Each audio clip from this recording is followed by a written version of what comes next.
Welcome everybody to another edition of the Hurry Up. I'm your host, Adam. Let's get into it. So there's been rumors being that are or allegations about Brian Flores and the New York Giants.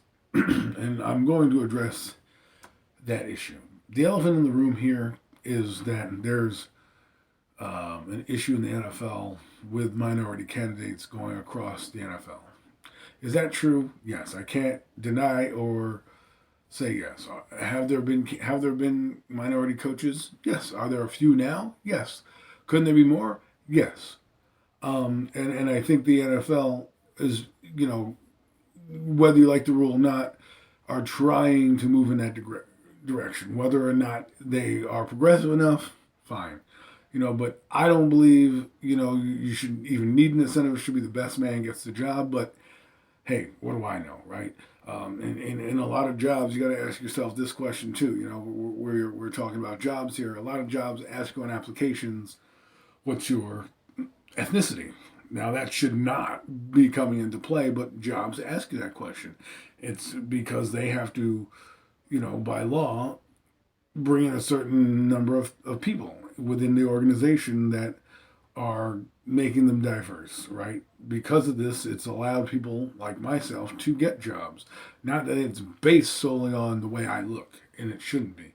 I mean, you have names, different names for a reason. People can judge you off your name, right? Before they see you. So my point here is this, and now let's address the room. I've said my piece about the NFL. They need to be more progressive, change the Rooney Rule up a little bit, so it's not so like, hey, just interview this guy, and you can go on with the process. Maybe incentivize it for both sides of that. You shouldn't need incentives to hire somebody of a minority ethnicity. It should just be the best man for the job, because if you look at it right, and we'll break down the Brian Flores situation. Brian Flores gets fired from the Miami Dolphins. Fired. Now, mind you, he's accusing the Miami Dolphins of asking him to tank and all that stuff. So why, when you're fired, are you not calling them out then? You just got fired by this. You would think that the wound is fresh and you would want to make those claims now. No, you waited. Why did you wait? Because you wanted to be a head coach, right? Somewhere else. Now, Brian Flores has interviewed other places. Mind you, John Mara called him up and said, hey, listen, before you accept a job, we'd like to interview you once we get our ducks in a row with our GM candidate search. But we'd love to bring you in for an interview. Said that to him. Now, if you're Brian Flores, maybe you're thinking, hey, once they bring in a GM, I'm the guy. I really want to be a part of this organization. Who knows what was said by Flores to Mara? Now, they were interviewed Joe Shane. Guess where Joe Shane was from? Buffalo. What do you think he's going to do? There's some inkling and interest in possibly bringing in Brian Flores. Brian Daboll. So, yes, that was already on the docket. They had an interview on Saturday to get their interviews in to do protocol in case the Buffalo Bills advanced. They didn't advance. So they brought him in first as an impressive interview to see, do Joe Shane a favor, saying, hey, all right, bring in your guy. We'll see him. We're impressed with him. He's the front runner. Everyone else has got to do well. Well, guess what? Dan Quinn also did well. He was a consideration for the Giants job. Now, whether you believe those rumors or not, no. I think they knew their guy going in. Yes, and sometimes you know that going in. You have familiarity with the guy, right? For example, you work at a company. You have a friend that works at another company. They're hiring at said company, right? You ask your friend about it, or they ask your friend, hey, do you have anybody that may be interested in the job? Your friend reaches out to you and says, you know, they want you for this position. You just got to interview and just interview well, and you'll be fine, right? They still have to bring in other people to interview, but you think you're shooing for the job. Well, guess what happens? Maybe the new person that's coming in, that's a boss, that may not want you. Maybe he wants another person from another organization. This happens all the time in business, right? You bring people in that you know. Now, if they brought in a GM, now if this is Adam Peters, maybe Brian Flores is the guy. Who knows? Because maybe he doesn't have somebody that he wants to bring in. If this is Ryan Proles, maybe it's Brian Flores. Remember, Brian Flores was one of the top candidates for the Giants job, whether you like it or not. He was one of those guys, top dog. I think what did Brian Flores in for the Giants job is not having a particular offensive coordinator in mind. Now, if you look at it, Brian Dable doesn't necessarily need an offensive coordinator, but he is an offensive coordinator. So for him saying, hey, I can get this guy or that guy, doesn't really matter because it's his offense. Flores is a defensive guy, so it's important to get a guy that's the right fit here to help Daniel Jones. That's who you're going to move forward with. So in comes Dable on Tuesday. In comes Graham on Wednesday, Flores Thursday, Frazier Friday for the Giants. The Giants did their due diligence, knew who they were going to go with, and decided, you know what? Brian Flores is great, but we need our offense fixed. We need more of an offensive-minded coach. We're going to go with Brian Dable. Now, Brian Dable gets hired, and 4 days later, so he gets hired.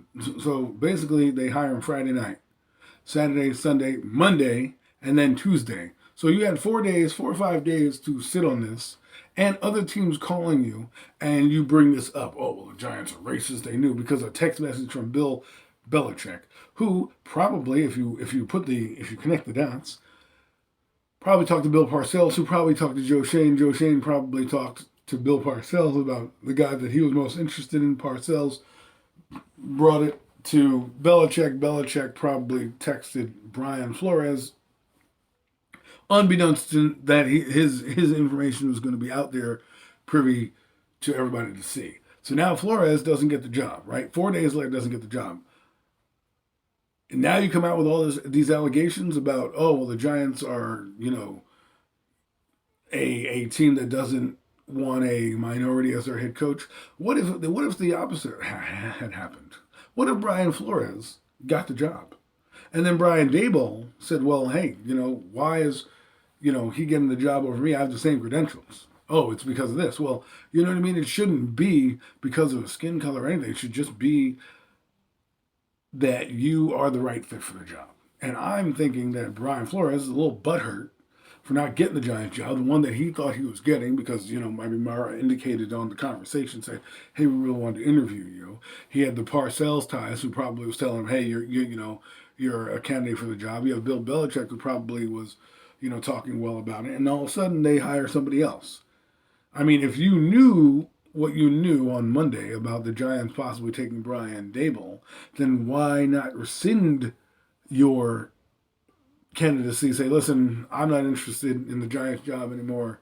I'm going to go to the Texans or whatever other team that was interested, possibly the Saints, and say, listen, thanks, but no thanks. I think I have a better chance of getting the job here.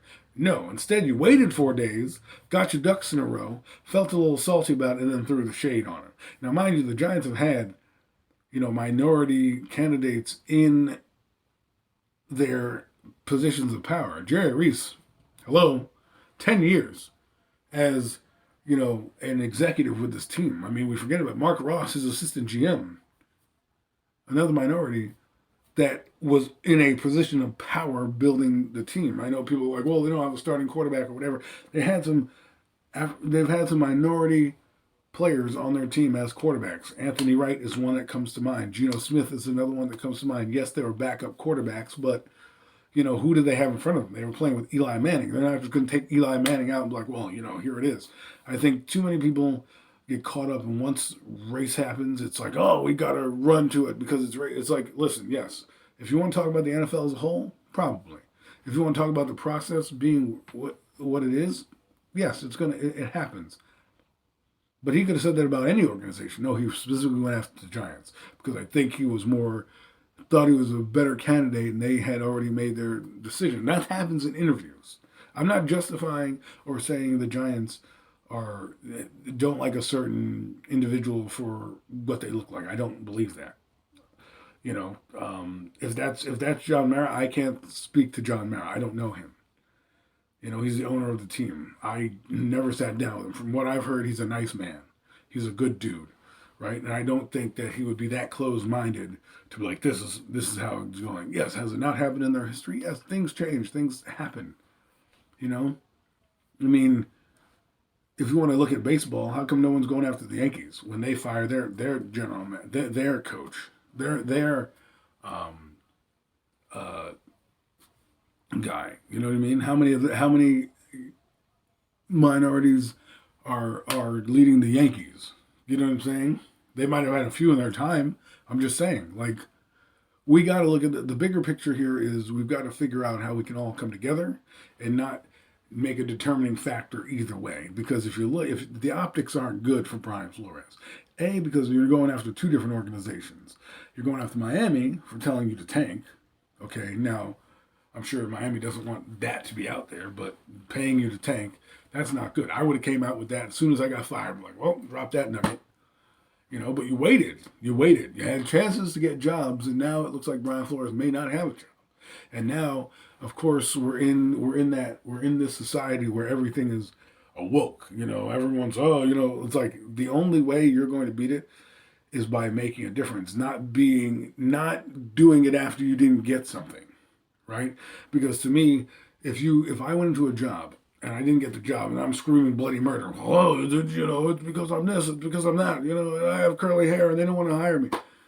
Maybe the guy or gal next to me who had interviewed did a better job at the interview. Maybe I came off too brash, too overconfident. Maybe I didn't give them the information. Not to mention, Brian Flores came with baggage from his other team that he had to go through. Maybe the Giants sat there and like, we don't want to deal with this baggage. We don't want to deal with answering all these questions about the communication level. And it's clearly that he had a communication problem. So I can't just put it on there that the Giants are just like, you know what, Flores, no.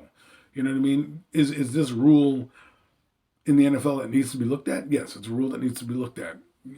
Should there be and do I believe there are qualified minority candidates? I do.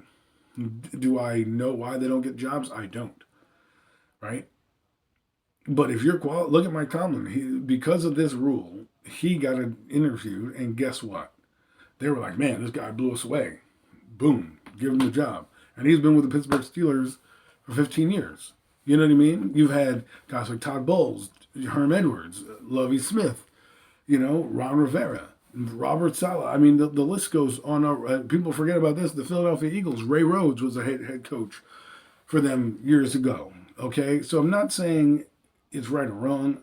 All I'm saying is optically, this doesn't look good. If Flores had came out after he got fired and said Stephen Ross and Chris Greer slandering my name, they trolled me to tank, it would be a different story. We'd be in a different ball game altogether, right? But he didn't come out and say that. He waited until after the fact. And I always look at things like when they happen. When they happen is key to me. It's like crying wolf after the fact you didn't get anything. You go into the store and your mom or dad say, maybe you'll get a present, maybe you won't. You'll walk out of the store, you don't get a gift, and then 5 days later you're having a temper tantrum in the middle of the living room because you didn't get a toy from a week ago that they said may or may not be given to you. That's what I'm saying. I know people are gonna crush me on this and say, Adam, you don't know what you're talking about. Look at me. Look at who I am. I'm telling you, from my perspective, being in this with everybody else, yes, have things happen? Are things effed up sometimes? Yeah, I'm not going to blame it on somebody else. I'm not going to blame it on this, because guess what? When you start to blame things, saying, oh, you're not getting this, or I didn't get this because of that, you lose a little credibility. People will respect you saying, hey, you're bowing out, because you're bowing out, right? You shouldn't be so let's hypothetically do something. Here's an exercise. So the Giants now, because of the Rooney Rule, hire a guy that they don't necessarily want, right? Because of the Rooney Rule, they want to we want to fit the status quo. So now the Giants are fitting the status quo of fulfilling that position just to suffice the Rooney Rule and try to look, I guess woke or whatever you want to call it. And they get a guy who doesn't communicate. The Giants are in a doldrums for 4 years, and here we are sitting here saying, well, why didn't you choose, this guy, Dable, let's say, he goes off to be a head coach, has success, right? Then what happens, right? Now you get into those arguments. So when you play this game, especially Flores, for me, optically, I don't think it works. I just don't. And for me, I know people are going to look at me and be like, Adam, well, you aren't, lining up on this side. I play it right down the middle, man. I don't have time for all this. I'm a I'm a biracial child, right? So I see on both sides. I see on both sides, and I think this here is one of those things where he didn't get the job. It looks like he's probably not going to get the job at someplace else, right? And he had no other choice but to throw this out there. And to me, it's more. I think it's more of a. And he went after Denver. He went after Denver too. So there's three organizations involved. He didn't just go after, you know, the Giants. Who went after all three. So now it's like, all right, you didn't get the job. They went after something else. Mind you, you know, these things happen. Hopefully, we have more of an open mind because the more we keep this going, the more we're going to be fighting about people. And look at the Giants are in the news now. The Giants should be in the news for getting a new coach and changing their play calls and building something for Daniel Jones. Instead, we're sitting here because a guy who didn't get a job is angry and wants to slander the team name because he can't bow out gracefully. I mean, where's Leslie Frazier? Is he holding the Giants hostage? I mean, Leslie Frazier knew he wasn't getting the job. He knew he wasn't getting the job. I mean, for me, the Giants, a 62-year-old man, come on, who had limited success as a head coach. Yeah, mind you, he was a head coach. Just put that one out there. Who had limited success as a head coach, and now you want to bring him in here at 62? What happens in 5 years? He's 67. You know, maybe he doesn't want to be coaching anymore. You know, now you get a guy who's younger and has that energy. And Flores, I'm sorry the Giants didn't hire you. I'm sorry, but let's not make it out to be because it was, you know, it was directly solely because he was a minority candidate. No, I think it was because he had some controversy in Miami and he didn't come up with a great offensive coordinator plan. He just was like, oh, I'll hire whoever you recommend. That's not something an employer wants to hear. You know, an employer wants to hear, yes, I've got these guys lined up. If this guy doesn't hire this guy, this guy, and they both fit my philosophy, I've spoken to them and they all want to they all want to work with Daniel Jones. Mind you, he had time. It's not like Brian Dable, who's preparing for a playoff game. He got fired on the day after the season ended.